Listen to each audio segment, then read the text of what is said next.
Welcome to Now in the 90s, where we look at the video game releases of 30 years ago today. This week, a Mario spin-off launches a franchise, a toy line-based game, and the beginning of the end for the NES. Hi, I'm your host, Jared, and today is February 9th, 1994.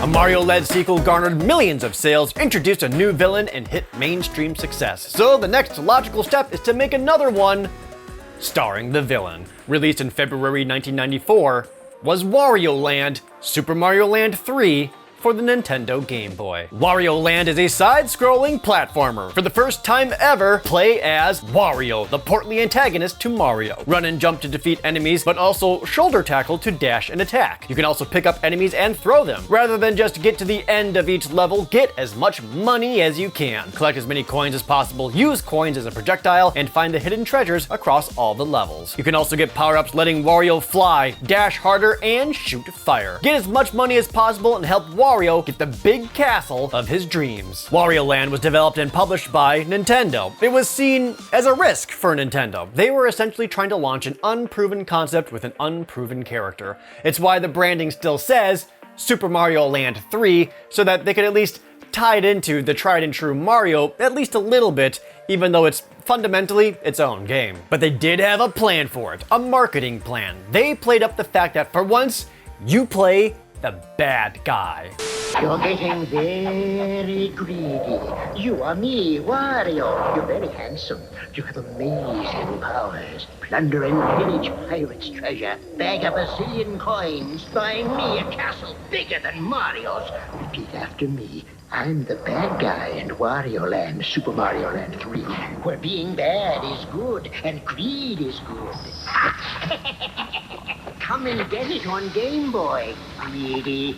Any magazine previews and the back of the box make playing the bad guy one of the main selling points. For once, it's all about getting money for yourself, not saving the world or whatever. Magazine ads also use the short-lived Nintendo tagline of "Ninfamous Ninsane."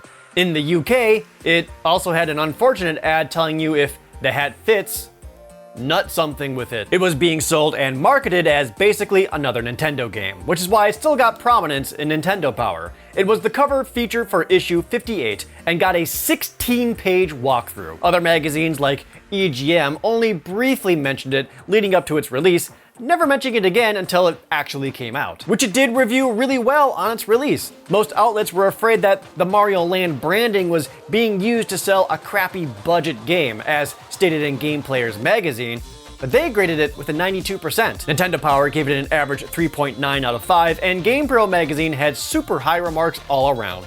The only dissenting opinion was from EGM, who gave it 7 out of 10. Across every review, they all had the same complaint: it was too easy. Either way, it worked. Wario Land would go on to sell incredibly well, but not as well as the previous Mario Land titles. Still, over 5 million copies was enough to launch Wario into a successful solo career, only previously accomplished by Yoshi. He would quickly gain new titles like Wario Land 2, Wario Land 3, Wario Blast, Wario's Woods, and the criminally underrated Wario Land for the Virtual Boy. If you're looking to replay the original Wario Land game, it's a little more difficult. It was available to download on the Nintendo 3DS eShop, but that's since been shut down, so your best bet is to find the cartridge and pop it into your Game Boy. It felt like everyone had one of these toys in the 90s, but almost nobody played their game.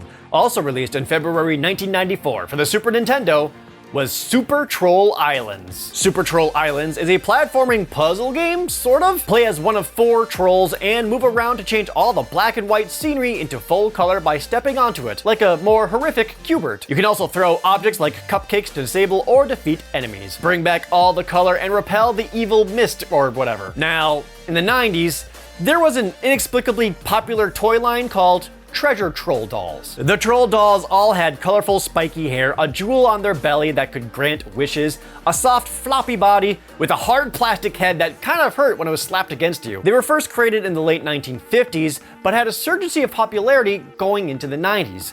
This led to numerous animated series like 1992's Super Trolls and 1993's stone protectors. They were popular enough that the early 90s started a line of Trolls video games. In 1993, there was a Trolls DOS game with their horrifying faces everywhere, a couple of Trolls games that were reskins of previous games, and finally, Super Troll Islands, the first all-original Trolls game for any console. There isn't much more to say about the game itself, other than it's the same thing I see in my fever dreams, and a whiplash reminder to you that the Trolls dolls existed, and you probably had one. I had one. He had purple hair and was like this big, and I distinctly remember how much it hurt to headbutt. There weren't a lot of reviews. In EGM issue 53, the average score was a 6 out of 10, calling it a unique concept, but the fast movement caused too many problems. Nintendo Power also reviewed it in issue 59, calling it a baby game for babies, and that the Trolls theme is already too outdated.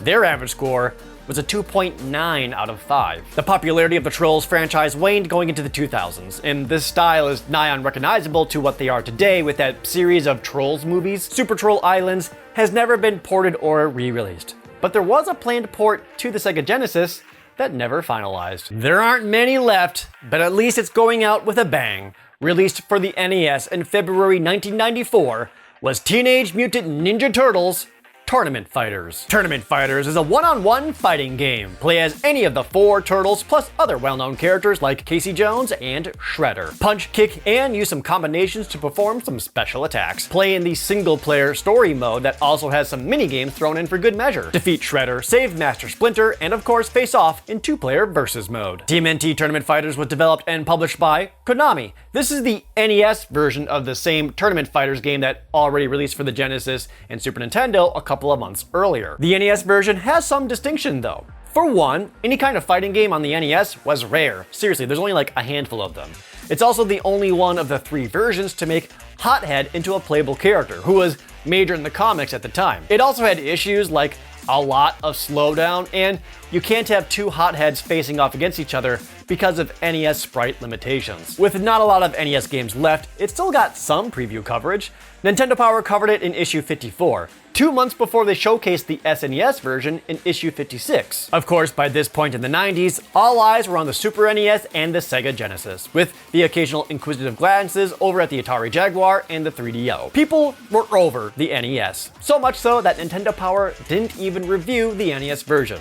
Electronic Gaming Monthly did, with a 6.8 average review score, pinging it for a lot of slowdown and sprite flickering. Tournament Fighters on the NES was also never released in Japan, which made its inclusion in the Teenage Mutant Ninja Turtles Cowabunga collection exciting because for the first time, Japan could play it. It also had some upgrade options, like removing the flickering and the slowdown, and allowing for Hothead versus Hothead action. Teenage Mutant Ninja Turtles Tournament Fighters also marks the end of an era, as it was the final game that Konami would release for the NES. As for everything else released this week, now without the flickering, here's Editor Dylan.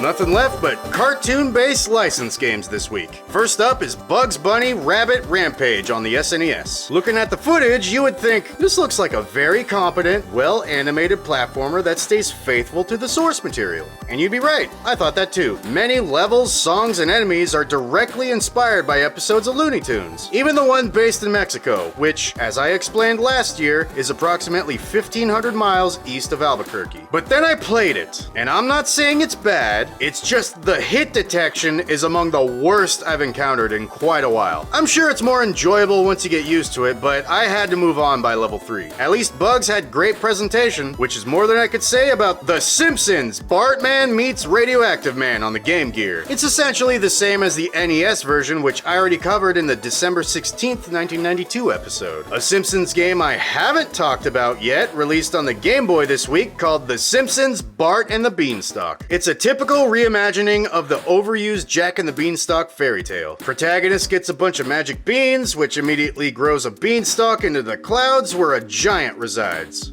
Somehow. I guess in every version, clouds are just solid objects you could walk on. But this Game Boy game seems to think the clouds are made out of ice because it is so damn slippery. I really wish these fairy tale ripoffs would switch up the premise just a bit, you know? You don't have to follow every detail. You could change any aspect and make it somewhat unique. Like, instead of a beanstalk, the beans could grow into a rocket ship. Because magic. Who knows, maybe we could put a dance competition in the clouds, or meet Radioactive Man again. Really, anything would be more preferable than meeting another generic giant up there. Well, maybe except for one of those sliding puzzles that everyone hates but is in like every game for some reason.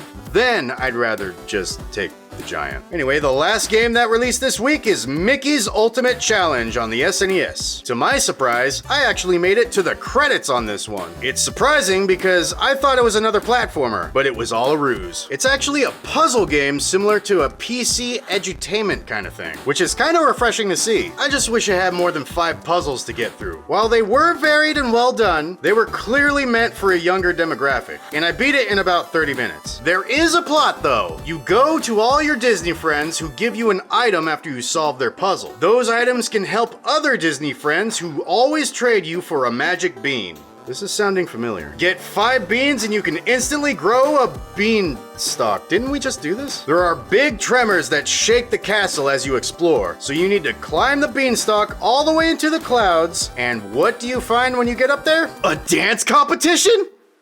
No.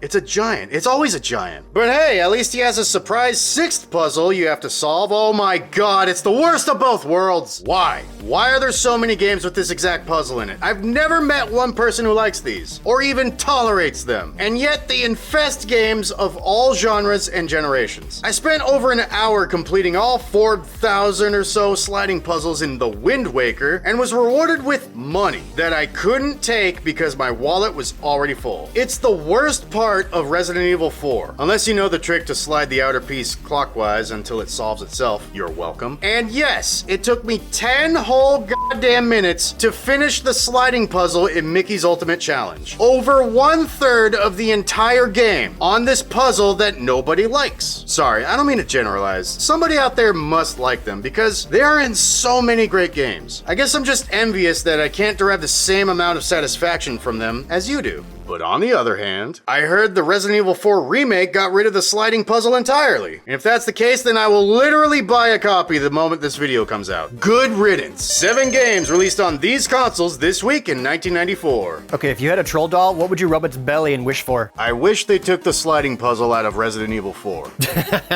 That's what you would wish for? That seems like such a waste. Okay, what would you wish for? I would wish for 1 million more patron supporters or people joining the YouTube membership and becoming a 90s kid. Damn, why didn't I think of that? Positive vibes, it's gonna happen. Or maybe some like Girl Scout cookies or something. Okay, now you're just asking too much. See you next week. Thank you, Dylan. Wario Land still sold millions and was a budget title at that. It released costing $29.99, and now you can find the game easily for $23. A complete one is $119. Super Troll Islands isn't on anybody's wish list. The loose cartridge is only going for $17, and a complete copy with the manual is up to $78, which is probably still more than most of the actual troll dolls. This week's biggest value gainer is easily TMNT Tournament Fighters. It's a very rare NES game, making it worth $187 for the cartridge alone. If you can complete it with the box and the instruction manual, it rockets up to $1,389. And that's it for today. Next week, an arcade port, more ninjas, and a chicken. I'm your host, Jared, and this was Now in the 90s. Thank you so much for watching Now in the 90s. I want to thank some Patreon supporters such as 2 Scoops of Ice Cream, Ben Kornberg, and Crooning Wolf. Please like the video and leave a comment down below, especially if you played any of the games that we mentioned this week, and subscribe if you haven't already. And if you already are a subscriber, thank you so much for watching this show every single Friday. Seriously, did anyone else have one of those freaking troll dolls in the early 90s? I can't believe we were allowed to play with that when the hard plastic head was so dangerous. Maybe it's just because I had brothers, but we just kept hitting each other with it like a bludgeoning weapon.